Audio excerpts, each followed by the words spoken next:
Muy buenas tardes. Por supuesto, una vez más, gracias, Carlos, nuestro buen amigo Carlos Sánchez, por esta invitación y muy honrada de estar en este panel. Eh, Creo que el tema ha sido planteado por los dos expositores con puntos de vista iniciales, con puntos de vista distintos. Yo me auno al del reciente expositor. Eh, Correspondía, conforme a la Carta Democrática, que la OEA decidiera en la sesión reciente de su Consejo Permanente enviar una misión al Perú y sobre todo abrir las alternativas de solución que la Carta Democrática da. En nuestro concepto, no. No se está viviendo en el Perú nada que pueda considerarse una situación violatoria del orden constitucional ni atentatoria contra la democracia. En consecuencia, bien pueden haber otros mecanismos de diálogo interamericano y de entendimientos, pero el uso del instrumento de la Carta Interamericana a nosotros nos parece que no era para nada aplicable en este caso. Como bien se ha dicho, el gobierno, luego de recibir, o el presidente de la República, pero el gobierno en general, luego de recibir la denuncia de la señora fiscal de la Nación, la denuncia formulada ante el Congreso, después de haber vencido una primera etapa que en el Perú se denomina investigación preliminar, y solicitar que el Congreso habilitara, buscando los mecanismos constitucionales, por supuesto, pasar a la siguiente etapa, el gobierno, a través de su representante en la OEA, el embajador que representa al Perú en la misión permanente ante la OEA, pide la aplicación de la Carta Democrática por las razones que he indicado hace un instante, no resulta aplicable. Pero lo hace con la siguiente narrativa, esta frase, o este término tan usado en los tiempos presentes. Esta es una novela, esto es un hecho de 3 actos. El primer acto fue el no reconocimiento de las elecciones y el clamor que algunos tuvimos de exigir que se realizaran las indagaciones respectivas porque considerábamos que había habido un fraude. Esto también se hizo por un cauce legal, no tuvimos eco, pero se hizo por la vía legal. En segundo lugar, los pedidos de vacancia que en el Parlamento se formularon, que también se hicieron por el cauce legal, aunque no prosperaran. De modo que en ambos casos hay actos absolutamente constitucionales, pero el gobierno los plantea así. Primer acto, la demanda de fraude. Segundo, los pedidos de vacancia. Y tercer acto, la acusación de la señora fiscal. Es más, coloca a la fiscal como un instrumento de la oposición democrática. Y eso no es así. Es muy importante que un foro internacional como el que nos ocupa quede absolutamente claro que, al margen de la posición que los políticos hayamos tenido, que puedes tener aquiescencias o críticas, que insisto han sido constitucionales y pacíficas, este tercer hecho no se vincule para nada, porque no lo está, a los actos políticos previos.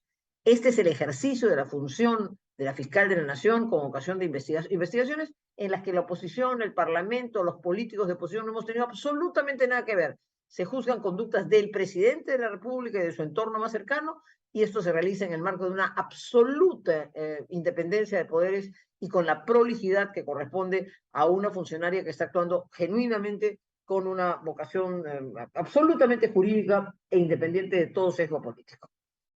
Debo señalar, por tanto, que sobre ese tema y sobre las controversias jurídicas que él demanda, definir si es aplicable el artículo 117 de la Constitución, si hay la posibilidad de una suspensión, si cabe una acusación y otras variables con las que no quiero aburrirlos, será el Parlamento Nacional el que deba tomar una decisión, y nuevamente estaremos en un cauce estrictamente constitucional.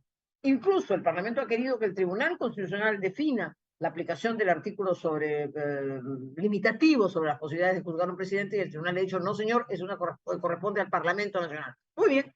Insisto entonces también ante el foro que nos ocupa, no se está vulnerando un solo principio constitucional. Se está siguiendo el cauce constitucional y será el Parlamento, con sus votos y luego el debate pertinente, el que deberá tomar una decisión. Terminaré señalando que se pretende o se ha decidido el envío de una misión al Perú.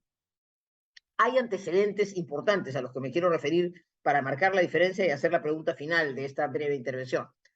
En efecto, cuando el señor Fujimori en el año 92 dio el autogolpe del 5 de abril, yo era parlamentaria en ese momento y una tenaz opositora, como lo estoy siendo ahora, se activaron los mecanismos de la OEA. En ese momento no había Carta Democrática, estaba el funcionamiento de la famosa resolución 1080. Fue gracias a una misión de la OEA, fue gracias antes a una reunión en las Bahamas y luego una intervención de la OEA, que se dio la salida del Congreso Constituyente Democrático. Se forzó a quien había roto el orden constitucional a ir hacia el camino de una asamblea constituyente, y así salimos de esa crisis. Pasó lo mismo cuando cayó Fujimori. y se produjo entonces la necesidad de un diálogo que permitiera encontrar salidas, y las hubo.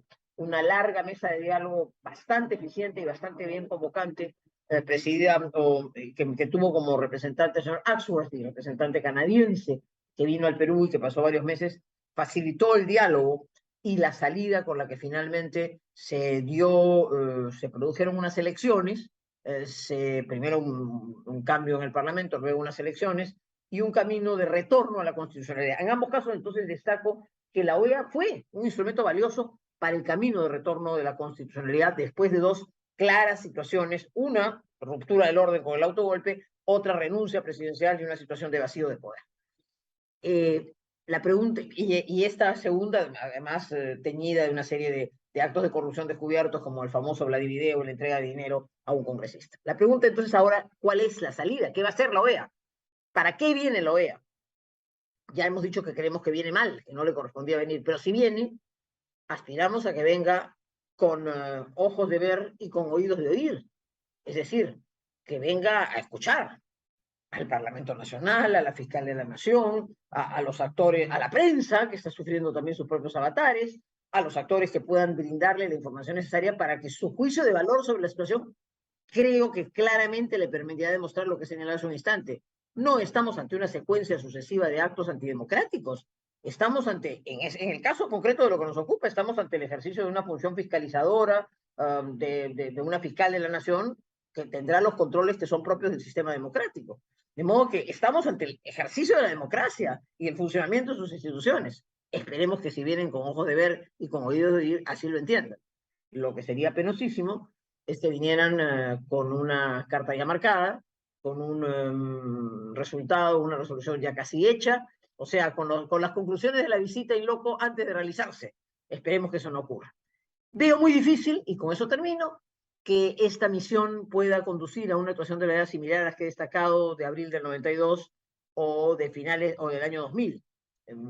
Claro que sería útil que pudiera haber en América Latina una conciencia de la necesidad de encontrar una salida, aunque yo creo que es una tarea de los peruanos, pero dificulto que la misión ante la que nos encontremos sea una que pueda allanar el camino de una solución política, jurídica y constitucional. Esa está en nuestras manos, y me parece que quienes están hoy día, por supuesto, en la primera línea parlamentaria, política, y quienes podemos acompañar ese proceso, no romperemos lo que hemos hecho desde el día que dijimos que no estábamos de acuerdo con el resultado electoral.